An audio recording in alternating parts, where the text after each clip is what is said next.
Assalamualaikum warahmatullahi wabarakatuh. Selamat pagi semuanya. Perkenalkan kami dari kelompok 3 yang beranggota Firdaus Hadi, Nisa Oktavia, Cynthia, dan Miftahul Khair Al-Falah. Di video ini, di mata kuliah metodologi penelitian, kelompok kami akan menerangkan apa itu desain riset. Desain riset terdiri dari dua kata yang memiliki makna terpisah, namun menjadi satu kesatuan yang tak terpisahkan dalam metodologi penelitian.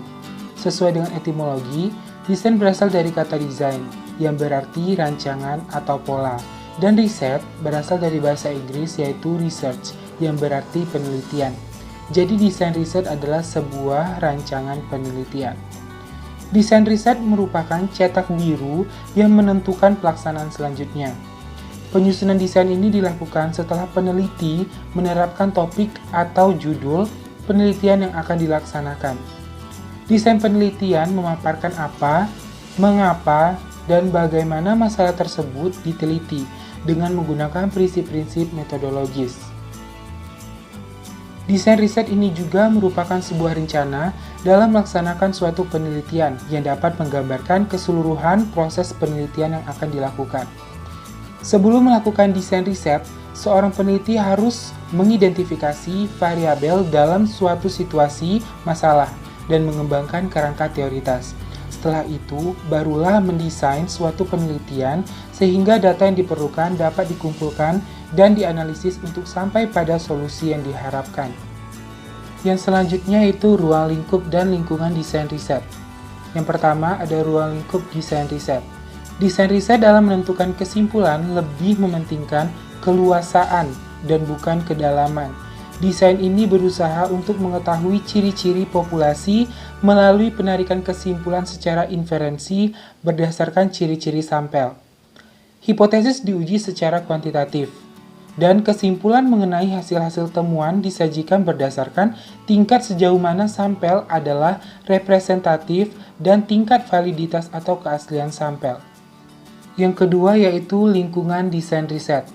Desain juga berbeda sesuai dengan kondisi lingkungan aktual atau kondisi-kondisi yang lain. Hal ini disebut kondisi lapangan dan kondisi laboratorium. Ciri-ciri pokok dari berbagai kondisi dan hubungan dalam situasi aktual sering dinyatakan dalam model-model matematis yang dipandang sebagai simulatis. Selanjutnya, tujuan dan manfaat desain riset. Tujuan desain riset yang pertama, desain eksploratif. Desain ini diperlukan ketika sejumlah fakta diketahui, tetapi diperlukan lebih banyak informasi untuk menyusun kerangka teoritis yang kuat. Misalnya, jika kita ingin menyelidiki faktor penting yang mempengaruhi kemajuan wanita dalam organisasi, studi sebelumnya mungkin menunjukkan bahwa wanita semakin berkualitas, seperti dalam ketegasan, kemampuan bersaing, dan kemandirian.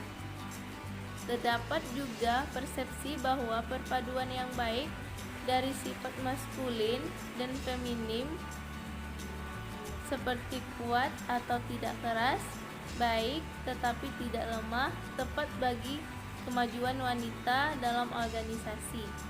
Terlepas dari gagasan tersebut, kita perlu mewawancarai manajer wanita yang berhasil mencapai puncak untuk menyelidiki semua variabel yang relevan. Hal tersebut akan membantu untuk membangun teori yang kuat. Yang kedua, desain deskriptif. Desain deskriptif digunakan untuk mengumpulkan data yang menjelaskan karakteristik orang, kejadian, atau situasi. Hal ini melibatkan pengumpulan data kuantitatif seperti tingkat kepuasan, jumlah produksi, jumlah penjualan, atau demografi. Namun studi deskriptif juga memerlukan pengumpulan informasi kualitatif. Yang ketiga, desain kausal. Desain kausal adalah inti dari pendekatan ilmiah untuk penelitian. Studi semacam ini menguji apakah suatu variabel menyebabkan variabel yang lain berubah atau tidak. Manfaat desain riset. Yang pertama terkait dengan identifikasi dan atau pengembangan prosedur dan pengaturan logistik yang diperlukan dalam kerja penelitian. Yang kedua, menekankan pada pentingnya kualitas prosedur tersebut dalam kaitannya dengan validitas, objektivitas, dan keakuratan kerja penelitian. Selanjutnya yaitu pengujian desain riset. Studi yang termasuk dalam pengujian hipotesis biasanya menjelaskan sifat hubungan tertentu atau menentukan perbedaan antar kelompok ataupun kebebasan independensi dua atau lebih faktor dalam satu situasi. Pengujian hipotesis biasanya dilakukan untuk menelaah varians dalam variabel terikat atau untuk memperkirakan keluaran organisasi.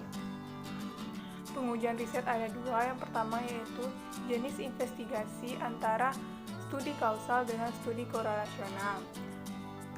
Peneliti harus menentukan apakah yang diperlukan peneliti adalah studi kausal atau studi korelasional untuk menemukan jawaban atas semua persoalan yang dihadapi peneliti.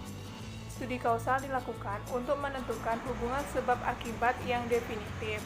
Tetapi, jika peneliti menginginkan hanya sekedar identifikasi faktor-faktor yang penting yang berkaitan dengan masalah, maka studi yang dipilih adalah studi korelasional. Studi di mana peneliti ingin menemukan penyebab dari satu atau lebih masalah, maka studi tersebut termasuk dalam studi kausal. Sedangkan jika peneliti berminat untuk menemukan variabel penting yang berkaitan dengan masalah, maka peneliti harus memilih studi korelasional. Yang kedua yaitu tingkat intervensi peneliti terhadap studi. Ada tiga. Yang pertama yaitu intervensi minimal, yaitu hanya menyebar kuesioner. Peneliti tidak mengintervensi aktivitas normal dalam sebuah fenomena. Yang kedua, intervensi sedang. Pada intervensi sedang ini, peneliti tidak lagi berurusan dengan temuan korelasi, namun ingin menentukan secara kukuh hubungan kausal atau memanipulasi peristiwa normal dengan secara sengaja mengubah tingkat dukungan. Yang ketiga yaitu intervensi berlebih. Intervensi berlebih ini dilakukan setelah melakukan eksperimen terdahulu, seorang peneliti merasa bahwa hasilnya tidak valid karena adanya faktor eksternal lain dan memastikan bahwa faktor asing tersebut memungkinkan mempengaruhi hubungan sebab akibat.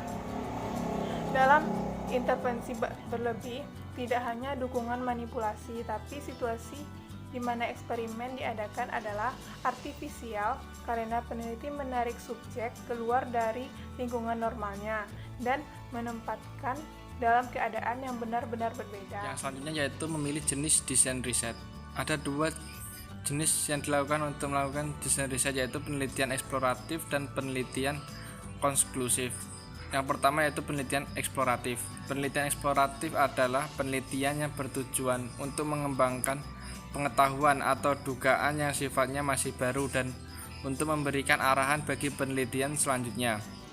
Tujuan utama dari jenis penelitian ini adalah untuk mengidentifikasi situasi penelitian dan tujuan khusus atau data yang diperlukan untuk penelitian selanjutnya. Yang kedua yaitu penelitian konklusif. Penelitian konklusif adalah penelitian yang bertujuan untuk membuktikan sesuatu dan untuk membantu peneliti dalam memilih tindakan khusus selanjutnya.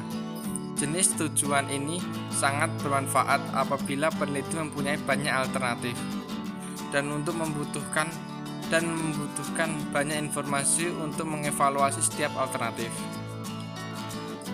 Itu tadi hasil diskusi dari kelompok kami. Kurang dan lebihnya kami mohon maaf. Kami akhiri wabillahi taufiq wal hidayah. Wassalamualaikum warahmatullahi wabarakatuh.